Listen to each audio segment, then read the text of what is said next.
அல்லாஹு அல்லாஹு அல்லாஹு அல்லாஹ் அல்லாஹு அல்லாஹு அல்லாஹு அல்லாஹ்.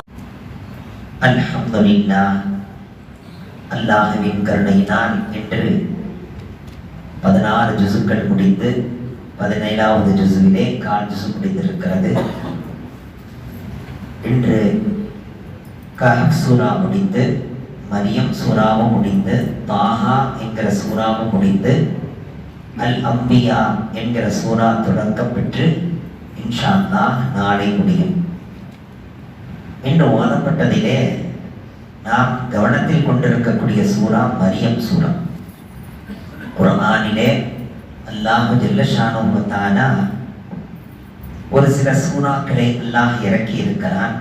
குர்ஆனை முழுக்க முழுக்க அல்லாஹ் லேசாக்கி இருக்கிறான். ஆனால் குர்ஆனிலே ஒரு சில சூறாக்கள், சூரத்து யூசுப் சூரா இருக்கிறதே, அது கஹஃப் சூரா, மரியம் சூரா, துஹான் சூரா, இன்னும் 25வது ஜுஸ்விலே இருக்கக்கூடிய ஸுஹ்ருஃப் என்கிற சூரா. இந்த சூறாக்கள் எல்லாம் மனிதனுடைய ஞாபக ஆற்றலை சோதித்து பார்க்கின்ற, அவனுடைய வகுத்தை விட்டும் வெளியேறக்கூடிய, அவனது கண்ட்ரோலுக்கு உட்படாத, அல்லாஹ் தன்னுடைய மாட்சிமையிலே வைத்திருக்கின்ற சூறாக்கள் என்று கூட சொல்லலாம். அப்படிப்பட்ட சூறாக்களை அல்லாஹ் மனிதர்களுடைய கல்விலே பதிய வைத்து அல்லாஹ் ஓத வைக்கிறான் என்றால் அது அவனுடைய மிகப்பெரிய கருணை. அல்ஹம்துலில்லாஹ். இன்று ஓதப்பட்ட அந்த 1 ஜுஸ்விலே மரியம் சூராவை நாம் எடுத்துக் கொள்கிறோம். ஹதரத் மரியம் அலைஹிஸ்ஸலாத்து வஸ்ஸலாம் அவர்கள் யார்?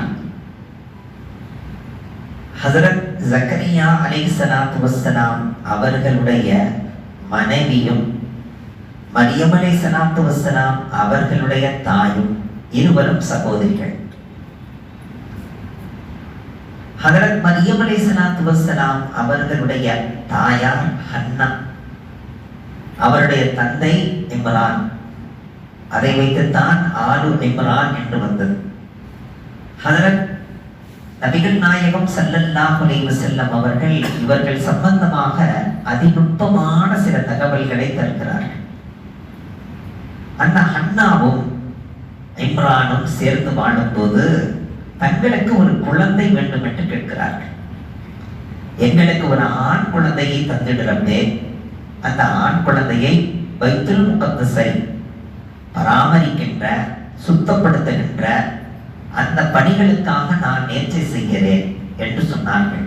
அல்லாஹ் தந்தான் மரியமை அலைஹிஸ்ஸலாத்து வஸ்ஸலாம். உடனே கேட்டார்கள், நான் என்ன கேட்டேன், நீ என்ன தந்திருக்கிறாய்? நான் ஆண் குழந்தை அல்லவா கேட்டேன், நீ பெண் குழந்தை தந்திருக்கிறாயே. அல்லாஹ் சொன்னான், நீ கேட்ட ஆண் குழந்தையை விட நான் தந்திருக்கும் பெண் குழந்தை மிக உயர்ந்தது. இந்த பெண் குழந்தையின் தரத்துக்கு நீ கேட்ட ஆண் குழந்தை கிடையாது, அவ்வளவு தரம் உள்ளது என்று அல்லாஹ் சொன்னான்.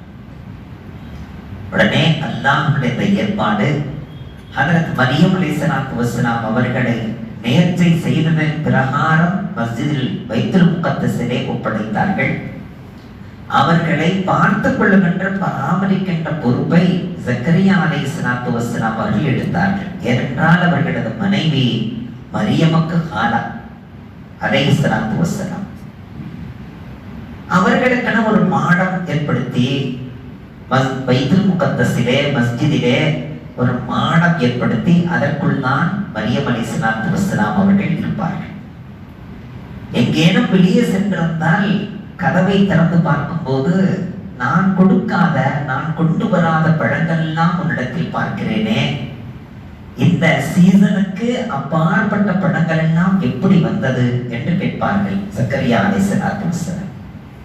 உடனே மரியம் அலைஹிஸ்ஸலாம் சொல்லுவார்கள், இதெல்லாம் என் ரப்பு எனக்கு சுவனத்திலிருந்து அனுப்பினான் என்பார்கள். அப்படி என்றால் அந்த குழந்தையே துவக்கத்தில் தேர்ந்தெடுக்கப்பட்ட குழந்தை, அதற்கு தரப்படுகின்ற உணவும் சுவனத்து உணவு. இப்படி சுவனத்தின் உணவை உண்டு வாழ்ந்த மரியம் அலைஹிஸ்ஸலாத்தின் வாழ்க்கை எப்படி இருக்கும்? எல்லாமே வித்தியாசமாகத்தானே இருக்கும். சீசனுக்கு சம்பந்தமில்லாத பழங்களை தந்து உபசரிப்பவனே ரப்பே, நானும் மலடாக இருக்கிறேன். அப்படி என்றால் வயோதிகம் அடைந்து விட்டேன், நாடி நரம்பெல்லாம் திறந்து போய்விட்டேன், இனி எனக்கு குழந்தை பிறப்பதற்கான வாய்ப்பே இல்லை என்று நான் நினைக்கிறேன். என் மனைவியும் அப்படித்தான். என் மனைவிக்கும் குழந்தை இல்லை, குழந்தை பிறப்பதற்கான வாய்ப்பு இல்லை என்ற அளவுக்கு வயோதிகம் அடைந்து விட்டார். இருந்தாலும் மரியமுக்கு நீ தருகின்ற உணவை எல்லாம் பார்த்தால் எனக்கும் குழந்தை உன்னால் தர முடியும். எனவே உன்னிடத்தில் நான் கேட்கிறேன், நான் கேட்டுக்கொண்டே இருப்பேன். நான் பலகீனமாகி விட்டேன். நான் பலகீனமாகி நாடி நரம்பெல்லாம் திறந்து விட்டாலும் வலம் அக்கும்பி துஆஇக ரப்பி ஷக்கியா, நான் கேட்கிறத விட்டும் நான் விலக மாட்டேன். நான் கேட்டுக்கொண்டுதான் இருப்பேன். ஏனென்றால் எனக்கு சக்தி முடிந்து விட்டது. எனக்கு பலகீனம், ஆனால் உனக்கு சக்தி முடியவில்லை. நீ பலகீனமானவன் அல்ல, நான் பலகீனமாகலாம். நீ பலகீனமானவனா? உன்னால் முடியாத விஷயமா? ஏதோ மரியமுக்கு நீ தந்திருக்கிறாய் சுவனத்திலிருந்து, அப்படி இருந்தால் எனக்கு ஒரு குழந்தை உன்னால் தர முடியாதா? இந்த வார்த்தை அல்லாஹுக்கு மிகவும் பிடித்தமாக இருந்தது. அல்லாஹ் சொன்னான், உங்களுக்கு எரிசுனி வயரிசுமின் ஆலியா கூப வஜஅல்ஹு ரப்பி ரதியா யா ஜக்கரியா இன்னா நுபஷ்ஷிருக பிகுலாமின் இஸ்முஹு யஹ்யா லம் நஜஅல் லஹு மின் கப்லு சமியா. உங்களுக்கு ஒரு ஆண் குழந்தை தருகிறேன். அந்த ஆண் குழந்தைக்கு யஹ்யா என்று பெயர் வையுங்கள். இதுவரையிலும் இந்த பெயரை எவரும் வைத்ததில்லை. நாம பேர் கேட்கும் போது அப்படித்தானே கேட்கிறோம், ஒரு நல்ல பேரா கொடுங்க, இதுவரைக்கும் யாரும் வச்சிருக்க கூடாது. அல்லாஹ் சொல்லுகிறான், யஹ்யா என்று நான் பெயர் வைக்கிறேன், அந்த பெயரையே நீங்கள் வையுங்கள். இதுவரையிலும் இதற்கு முன்னால் எவருமே இந்த பெயரை வைத்ததில்லை என்று அல்லாஹ் சொல்கிறான். அந்த பெயரையே சூட்டினார்.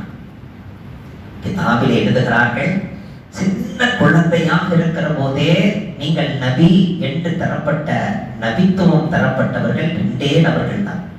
ஒன்று யஹ்யா அலைஹிஸ்ஸலாத்து வஸ்ஸலாம், இன்னொன்று ஈசா அலைஹிஸ்ஸலாத்து வஸ்ஸலாம். இந்த 2 பேருக்கும் அல்லாஹ் தஆலா குழந்தை பருவத்திலேயே தந்தார். யா யஹ்யா ஹுதில் கிதாப பிகுவ்வா வ ஆதைனாஹுல் ஹுக்ம சபியா. அல்லாஹ் குர்ஆனிலே சொல்கிறார், ஓ யஹ்யாவே, இதோ இந்த வேதத்தை வலுவாக பிடித்துக் கொள்ளுங்கள், உங்களை சின்ன குழந்தையிலேயே நாம் நபியாக ஆக்குகிறோம். அப்படி சின்ன குழந்தையிலேயே நபியானார். யஹ்யா என்று ஏன் பெயர் வைக்க சொன்னான் அல்லாஹ்? யஹ்யா என்றால் உயிர் தருபவர் என்று அர்த்தம். யாருக்கு உயிர் தந்தார்கள்? யஹ்யா அலைஹிஸ்ஸலாத்து வஸ்ஸலாம் யாரிடத்திலாவது பேசினால் அவர் உடனே ஹிதாயத்தை பெற்று விடுவார்.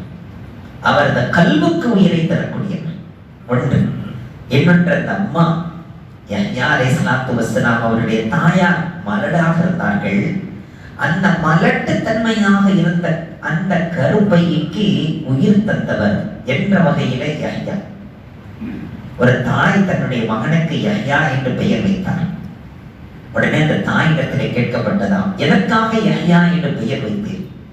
சம்மைத்துஹு யஹ்யா லி யஹ்யா. எனக்கு நிறைய குழந்தை பிறந்து ஒவ்வொன்னா இறந்து போகுது, எதுவுமே ஹயாத்தா நிக்க மாட்டேது. அதனால இவருக்காவது யஹ்யான்னு வச்சு பார்க்கலாம், ஹயாத்தா இருக்கிறாரான்னு.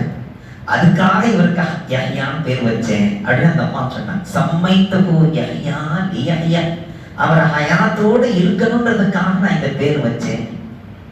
ஹதரத் ஈசா அலைஹிஸ்ஸலாத்து வஸ்ஸலாம் அவர்கள் சின்ன குழந்தை, அதுவும் வித்தியாசமான முறையிலே பிறந்தார்கள்.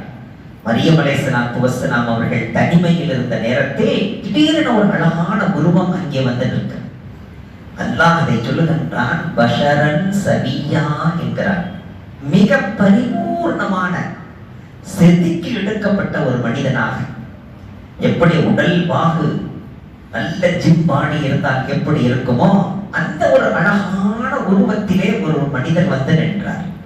உடனே மரியம் அலைஹிஸ்ஸலாம் கேட்டார்கள், நீ எப்படி உள்ளே வந்தாய்? யார் நீ? பக்கத்தில் வராதே. காலத் இன்னி அஊது பிர்ரஹ்மானி மின்க இன் குன்த தக்கியா. நீ அல்லாஹ்வை பயந்துக்க, என் பக்கத்துல வந்துடாத, நான் உன்னை விட்டும் நான் ரப்பிடத்திலே பாதுகாவல் தேடுகிறேன். உடனே அவர் சொன்னான், கால இன்னமா அன ரசூலு ரப்பிகி லி அஹபலகி குலாமன் ஜக்கியா. நான் அல்லாஹ்வின் தரப்பிலிருந்து ரசூலா வந்திருக்கிறேன், உனக்கு ஒரு ஆண் குழந்தை தர வேண்டும் என்பது அல்லாஹ்வின் உத்தரவு. எனக்கா? நான் திருமணம் முடிக்கவில்லை, என்ன ஆணும் என்னை தொட்டதில்லை, நான் மிகவும் பரிசுத்தமாக இருக்கிறேன். இல்லை இல்லை, யாரும் தொட வேண்டிய அவசியம் இல்லை. ரப்பின் உத்தரவு, உங்களுக்கு ஒரு குழந்தை பிறக்கும். அந்த குழந்தை இந்த உலகத்துக்கு அத்தாட்சியாக இருக்கும். உடனே கிரிமா என்று சொல்கிறார்கள். இந்த நெஞ்சு பகுதியிலே ஒரு ஊதுதல். உடனே குழந்தை தெரிந்து விட்டது. அந்த குழந்தை 8 மாதம் இருந்தது, இல்லை 6 மாதம் இருந்தது, இல்லை 3 மணி நேரம் தான் இருந்தது, பிறந்து விட்டது, இல்லை ஒரே 1 மணி நேரம் தான், உடனே பிறந்து விட்டது. இப்படி பல கவுல்கள் இருந்தாலும் 8 மாதம் இருந்தது என்று சொல்லுவது சரியான கவுல் என்று எழுதுகிறார். ஆக அந்த குழந்தை உண்டாக்கிவிட்டது. சொல்கிறார்கள், யா அல்லாஹ், இந்த நிகழ்வு நிகழ்வதற்கு முன்பாக நான் மௌத்தா போயிருந்தேன்னா இப்படி ஒரு மரியம்னு ஒண்ணு இருந்துச்சுன்றதே மக்கள் மறந்துடுவாங்களே. அந்த நிகழ்வு நடக்கிறதுக்கு முன்னால எனக்கு இப்படி ஒரு நிகழ்வு நடத்திட்டீங்க, இனி இந்த உலகம் மறக்குமா? இதை யாராவது நம்புவாங்களா? நான் என்ன செய்வேன்? அல்லாஹ் சொல்கிறான், நான் ரஹிசினி, நீ கவலைப்படாத. நீ அங்கே பார், உன்னுடைய காலடியிலே உனக்கு ஒரு நீரோடையை உருவாக்குகிறேன். காலடியிலே திடீரென ஒரு நீரோடை. குழந்தையே ரப்பு ஆச்சரியமாக தருகிற போது திடீரென நீரோடை என்ன? நீரோடை. அந்த தண்ணீரை பருகிக்கொள். பிறகு நீ சாஞ்சிருக்கிற அந்த மரம் இருக்கிறதே, பட்டு போய் கிடக்கிற மரம், அந்த மரத்துடைய கிளைய உழுக்கு பச்சை பசுமையாக மாறி உனக்கு தாசா மிக பரிசுத்தமான பேரித்தமிழங்கள் வந்து விழுகும். ஃபக்குலி வஷ்ரபி வகர்னி ஐனா. நீ அந்த பேரிச்சம்பழங்களை சாப்பிட்டுக்க, அந்த தண்ணியை குடிச்சுக்க, உன்னுடைய குழந்தைக்கு பால் அமுதூட்டிக்க. யாராவது வந்து ஏதாவது கேட்டாங்கன்னா நான் நோம்பு வச்சிருக்கேன்னு சொல்லு. நான் பேசா நோம்பு, யார்கிட்டையும் பேச மாட்டேன். திரும்ப திரும்ப சிரமப்படுத்தினால் உன் குழந்தையின் பக்கம் இஷாராச்சு, குழந்தை பேசும். குழந்தையின் பக்கம் இப்படி ஒரு காரியம் செஞ்சுட்டு வந்து நிக்கிறையே, உங்க அத்தா அம்மா எல்லாம் இப்படிப்பட்டவங்களா? எப்படியாப்பட்ட குடும்பத்துல பிறந்து இப்படிப்பட்ட ஒரு காரியத்தை செஞ்சுட்டு வந்து நிக்கிறையே அப்படின்னு சொன்னா பதிலே பேசல. குழந்தையின் பக்கம் நான் பதில் சொல்ல மாட்டேன், இதுதான் பதில் சொல்லும். ஏன்னா இந்த குழந்தை விஷயத்துல தானே உனக்கு சந்தேகம், அதுவே பதில் சொல்லட்டும். உடனே அவர்கள் கேட்டான், காலு கைவனு கல்லிமு மன்கான பில் மஹதி சபியா. இடுப்புல வச்சிருக்கிற குழந்தை பேசுமா? என்ன சொல்கிறாய்? உடனே பேசும், அல்லாஹ்வின் உத்தரவுக்கு இணங்க பேசும் அப்படின்னு சொல்லி உடனே பேச ஆரம்பிச்சார். அதுவும் பேசும்போது தனது கையை தாடையில் வைத்துக் கொண்டு பேசினார்கள் என்று எழுதுகிறார்.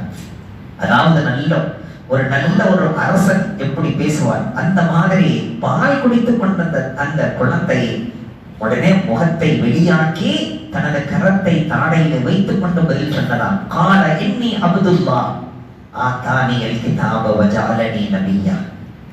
நான் அல்லாஹ்வின் தரப்பிலிருந்து ரசூலாக வந்திருக்கிறேன், நான் அல்லாஹ்வின் அடியானாக இருக்கிறேன். வித்தியாசமாக பிறந்ததினால் என்னை நீங்கள் கடவுள் என்றோ கடவுளின் பையன் என்றோ சொல்லி விடாதீர்கள்.